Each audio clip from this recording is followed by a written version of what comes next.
Anay zany nenay dia mazava hoe ny tatitra sahala amin'ireny dia ny lojika dia misy fanapahan-kevitra tokony raisina amin'izay olona voakasika ny tatitra sahala amin'ireny. Tsara nanaovana an'ilay tatitra ary polisianay mihitsy ny anaovana tatitra sahala amin'ireny matetika isaky ny vita ny exercice budgétaire anankiray. Dia ho anay zany natao ilay tatitra dia nenay mazava hoe misy fanapahan-kevitra zany tokony raisina ho amin'izay olona voakasika rehetra ao anatin'ilay tatitra natao satria manahirana ihany kosa ny mieritreritra hoe zao ny fahantrahan'ny firenena nefa etsy ankilany zany tsika dia mahita hoe ministera anankiray dia misy fiara efa-jato mahery tsy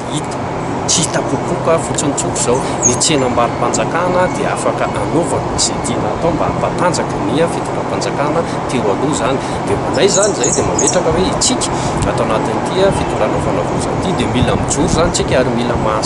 manasazy le olona rehetrarehetra voakasika ny tatitra nataon'ny cour de compte mba tsy ho janona ho resaka ho tatitra fotsiny zany le izy sanatria efa misy fanapahan-kevitra mazava tsara tokony ho raisina.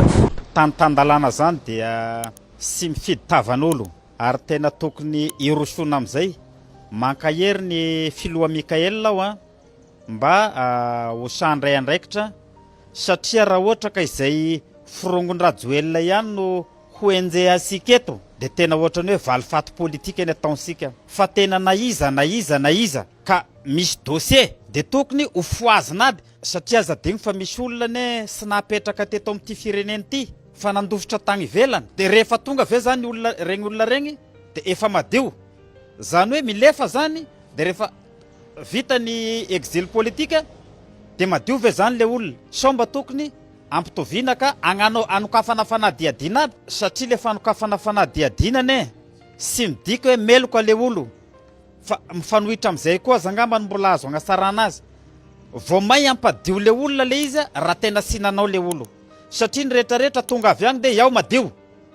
aleo kosa mba sy atao an'izany aleo ny fisarana mba hisangana mba hiasa aoka zany mba sy izanona amina resaka fanehoana tarehy marika fotsiny le izy fa lasa mivadika favoritisme sy populisme fa aoka tena hoe mba tena ho atao antondraha mihitsy mba hiara-iasa ny ministry ny serasera ny primature ny ministry ny justice ny ministry ny vola dia mba asina tatitra isambolana farafarasina 3811 milliards voadikodin'iny dia zao no efa voaverina amin'ny kitapom-bolam-panjakana reto koa ny fitaovam-panjakana voadikodina ka lasa nampiasaina ary lasa natao an'izao ary le olona nanao azy sy nagnodikodina azy koa leo mba ho saraina amin'izay dia mba ho fantatry ny vahoaka malagasy ray manontolo hoe raha ihanina nagnodina ontra an'izao satria le agnarina ne maro ihany ny fantapantatry ny olona dia zay mba madio tanteraka kosa aleo mba diovina dia mba miangavy ny fisarana ministry ny justice mba hizoratra amin'ny farany toy ny any anjehana any Ravatomanga an'ireo efa migadra ry ministry ny fitaterana teo aloha ry ministry ny fampianarana teo aloha regny zao dia fantapoko fantapirenena ny mampigadra anazy ry Narakotomanga fa leo le izy ho atao ho an'ny rehetrarehetra fa sy hoe ho an'izay olona fahavalo politika asika aoka mba sy ho afangaro ny concertation nationale sy ny réconciliation nationale. Concertation dia fitadiavana lalana hampandrosona ny Madagasikara iaingany Madagasikara amina teboka ray vaovao fa sy hoe rehefa vita ny réconciliation nationale dia sy azo sisinizanizy azo enjehana sony